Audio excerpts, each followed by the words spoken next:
प्रश्न आसे जे आम केबेठार सन्यासी ग्रहण करवा ठीक एवं मुझे सन्यासी ग्रहण कर ना बाहाला सन्यासी ग्रहण करी ना पिला छुआ को विवाह कर सारा सन्यासी ग्रहण केतल सन्यासी ग्रहण करवा। जय जगन्नाथ दर्शक बंधु भक्ति प्रसार पवित्र अगणा को मु बिरंची मो धीरेन्द्र आम स्वागत करछु श्रीमद भगवतर एक सुंदर सुंदर श्लोक उपरे आसंत आलोचना करबा आलोचना भाग दियंतु। जय जगन्नाथ। न कर्मणा मनारंभा नैष्कर्म्य पुरुषस्नुते न च सन्न्यासनादेवो सिद्धि समाधिगच्छति सिद्धि समाधिगच्छति। पुरुष कर्म आरंभ न कले तत्व ज्ञान प्राप्त हुए ना एवं ज्ञान नहले कर्म परित्याग कले मध्य सिद्धि लाभ करि पारे नाही। ओम श्री परमात्मने नमः। जय श्री कृष्ण। भगवान श्री कृष्ण कहउचंती हे सखा तुम्हें जो संदेह रे पड़िच जे कर्मयोग करिबि ना ज्ञान योग कहबी बा तमे जो संदेह अछि जे कर्मयोग ठीक बड़ ना ज्ञान योग बड़। ज्ञान योग होछि सबठारु श्रेष्ठ भगवान श्री कृष्ण संग अर्जुन को कहउचंती। तेणु अर्जुन पुणी प्रश्न कर ज्ञान योग श्रेष्ठ ताले मत कर्म करिया पे काहे बारंबार बाध्य करछन। तबे कर्म करबा ठीक ना ज्ञान पाइबा ठीक कोटा प्रकृति रे आदर ठीक। भगवान श्री कृष्ण कहउचंती सुन सखा जे ज्ञान योग श्रेष्ठ किंतु ज्ञान योगी हेबा को हेले प्रथमे हमको कर्मयोगी होगा को पड़िबो। कर्मयोगी हे कर्म संन्यास नेला परे बा कर्मर विरत हैला परे बा निष्काम कर्म रे सफलता पाइला परे तमे ज्ञानी होइला। तुनो आम मानक भितर गोटे संदेह अछि जे आमे केबे सन्यासी हबा बा आमे जानिचे बा सन्यासी हेले बा बानप्रस्थ ग्रहण कले आम भितरे ईश्वर सत्ता जागृत हबो आमे मुक्ति पाइबा। तुनो बेले बेले प्रश्न मध्ये आसे जे आमे केबे ठार सन्यासी ग्रहण करबा ठीक एबे मु सन्यासी ग्रहण कर जिबी ना बाहाला सन्यासी ग्रहण करी ना पिला छुआ को विवाह कर सारा सन्यासी ग्रहण केतल सन्यासी ग्रहण करवा उचित। प्रकृत समस्त मान प्रश्न उठा दरकार प्रकृत सन्यास आम से ग्रहण करवा दरकार जितेबाला आम निष्काम कर्म रे सफलता पाइबा बा कर्म करिकी कर्म त्याग करिबा। जो लोक किछि नधरी से त्याग करिवो कोन जने कहिला जे देखो मु दुनिया सब किसी त्याग कर देछि ता पाके टंकाटा नै से जन्म भिखारी की जन्म भिखारी को मु दुनिया सब त्याग कर देछि देखो मो पाके किछि आ ता पाके तो किछि नाही से त्याग करिवो कोन। त्याग सेही माने करिवे जहा पाके किछि अछि बुझछ तो जहा पाके किछि नाही से त्याग करिवो कोन। खेल को जीवा खेलिबा खेले हार जीत दीटा को अनुभव करिया तापर हार जीत को हम त्याग करि परियो ताला हम शांति पाइ परिया। हम जमा खेल को जियानी देखो मु केमि शांत मो भीतर किछि द्वंद्व सृष्टि हो आ तू तो मुलुसु खेल जानो तो भीतर द्वंद्व को सृष्टि हो। तू जेतले खेल परिया को जीवु खेलिबु केतले हारिबु केतले जितिबु सब जाक तो मेंटालिटी स्थिर हो कोनोसी प्रभाव हारिला बेले दुख करिबोनी जितला बेले सुख करिबोनी दीटा के भीतर समानता रहिबो तो भीतर कोनोसी प्रभावित न हो सेते बेले तू होचु निष्काम। आम गोटे निरामिष लोक मो पाखे पैसा नहीं माछ किणवा मु कह निरामिष लोक अरे पैसा नहीं तो किणी पारूनु आ तू निरामिष लोक। जो लोक माछ परिवार भितर बा माछ किणवार पावर थिले मध्य पैसा थिले मध्य किणी पारुथिले मध्य किंतु ताको ग्रहण करे नाही से होची प्रकृत रे निरामिष। जोटी किछि मिलुनी आमिष सेठी कह मु निरामिष आ तो मिलुनी आम निरामिष भगवान कहउचंदी जे पुरुष एटी गोटे शब्द लगुचंदी पुरुष पुरुष अर्थ देखो प्रकृति है नारी प्रायतः कह जाए पुरुष को पुरुष बोली कह जाए बा परमात्मा को पुरुष बोली कह जाए प्रकृति की नारी कह जाए। तेणु कहते जो पुरुष कर्म कला परे कर्म को त्याग करिपारे बा कर्म रे पसिला पर मते कर्म को त्याग करिपारे से होची प्रकृत रे कर्मयोगी पे बा ज्ञान पाइया पे प्रकृत अधिकारी है। तेणु आम जी बाहासा होने पिला छुआ करने घर द्वार करने आम क्या सन्यासी होगा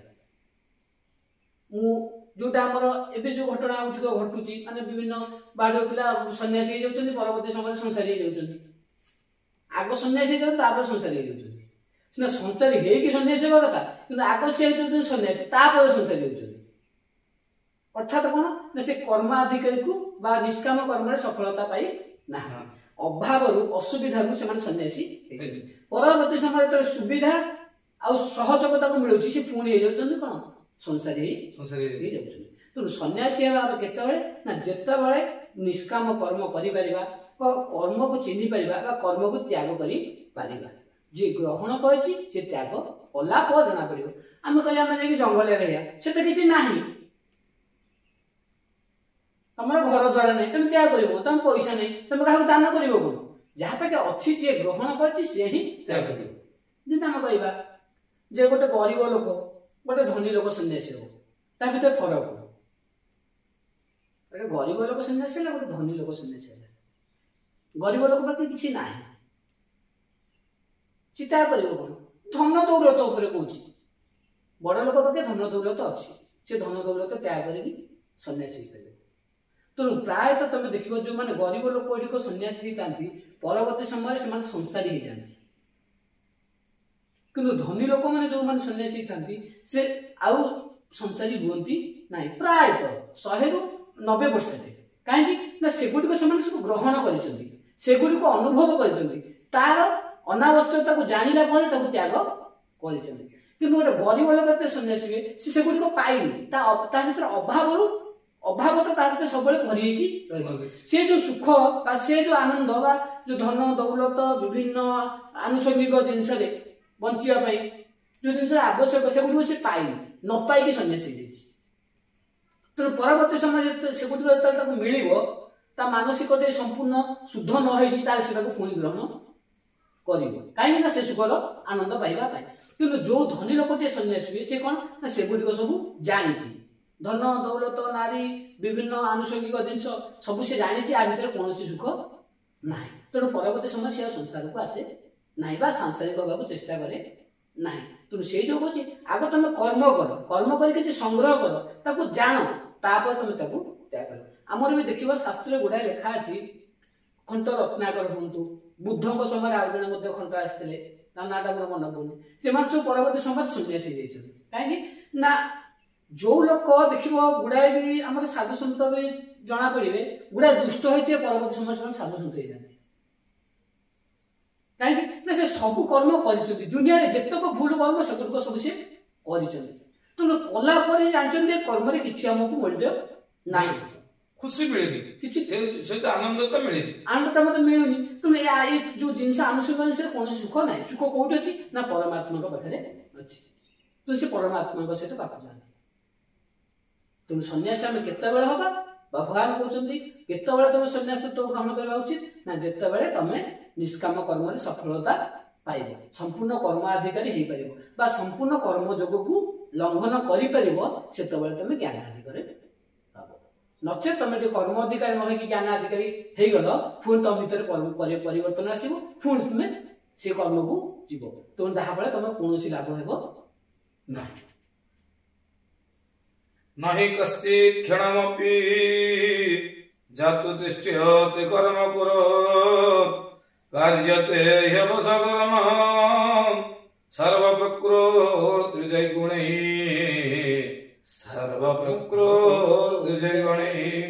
कौन व्यक्ति कर्म न करी केवे क्षण मात्र रही पारे ना रही न पारे स्वाभाविक गुण सब समस्त को अनायत करी कर्म कराए भगवान श्रीकृष्ण कहते कर्म कौन लोक न जी जन्म है से कर्म कर कर्म ही तो जीवन जो कर्म ना से जीवन ना जो कर्म ना से जीवन ना आम साधारण गोटे गछ को देखिले से जीवन देवी जीवन मानुने कहीं से गोटे जगह स्थिर अच्छे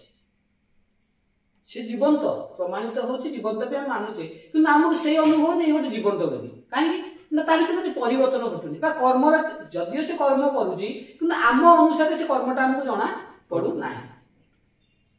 तेणु आम जीवन लोक मैंने ना जो मैंने परिवर्तनशील जो मैंने कर्म कर तेणु जहाँ पाखे जीवन अच्छी से कर्म अच्छी बोली जीवन अच्छी कर्म ना तो जीवन ना प्रकृति माने कर्म ये शरीर आम कौन प्रकृति या भितर थी आत्मा कौन पुरुष ये शरीर है कौन प्रकृति प्रकृति माने है कौन नारी नारी माने है कर्म तेणु बिना कर्म आम रहीपर निश्वास न ना आम को बंची पार निश्वास ना ये तो गोटे कर्म जदि एटा स्वाभाविक होची बा आम संचालन नहीं तार से माने आरंभ ठार जन्म ठार स्वयं चालित होची तेणु आम कौन हुए विश्वास करना ए द्वारा कर्म होची कौन से लोग निश्वास नहीं बंची पारे साधु हूँ सन्त हूँ जी भी हूँ समस्त तो निश्वास नौ बचापी जहाँ आवश्यक ताहा तो करूँ तेणु आम खाली कर्म करवा नुहे कि रोजगार कले बंचा मुझे आज बिलू जाऊँ खटिकी चाष करा कर्म बा मु चाकरी जाऊँ सेटा कर्म आम भाव एगुड़िक कर्म एगुड़िक न कर्म न कले कर्म कलु ना कर्म हूँ कौन ना आम बचाटा आम खाइबा आम मलत्याग करवा आम चाहिए आम देखा आम भाविबा सब किसी हूँ गोटे गोटे कर्म तुम करने को बाध्य तुम न करके रहीपर बास्ना तो हम बास्ना तो नाक ग्रहण कर नाक ग्रहण कले आम भर तो सेन्सर अच्छे जापर यहाँ सुगंध कि दुर्गंध आखि तो देख सुंदर असुंदरता को देखा मानसिकता भर अच्छी तेणु कर्म करने को आम समस्ते कर्म ही करुचे आम कर्म करके रहीपर ना दुनिया कौन लोग कहबन कर्म करके प्रकृति भितर अच्छी जे प्रकृति बाहर को पड़ेगा अर्थात निजको शरीर मन कलानी निजको आत्मा मन कला जो लोग निजक आत्मा मन कला से हूँ कौन प्रकृत पुरुष सी कर्म करू ना जो लोग निजक शरीर मन कर कर्म कर किसी लोग समस्त कर्म कर ज्ञान जगह छुआ ज्ञान जगह अच्छे जो मैंने ब्रह्मनिष्ठ जो मैंने साधना बसिकी जुग जुग धरिकी बस निजक शरीर मन करना जोटा बाल्मीक पाखे है बाल्मीक राम नाम जप कर मरा मरा जप कर राम नाम है देहरे कौन चढ़ीगले उई चढ़ी जाते जो बाल्मीकि कहला बालीर पहाड़ उई हुंका हो जाता मानते से निजुक शरीर मन कर निजुक आत्मा मन करुले आत्मा राम से रोते तेणु से कौन से प्रकृत पुरुष आउ कार्यशून्य कर्मशून्य तेणु जो मैंने स्वदेह अच्छा निजक देह बोली मन कर कर्म करने को बाध्य कर्म सी अच्छा कर्म बाहर को जाई ना। जय जगन्नाथ अति सुंदर श्लोक आज आलोचना करी तृतीय अध्याय कर्मयोग किसी श्लोक आज आम आलोचना कले ये आलोचना किसी मतामत आप रखिले हम खुशी हो। जय जगन्नाथ।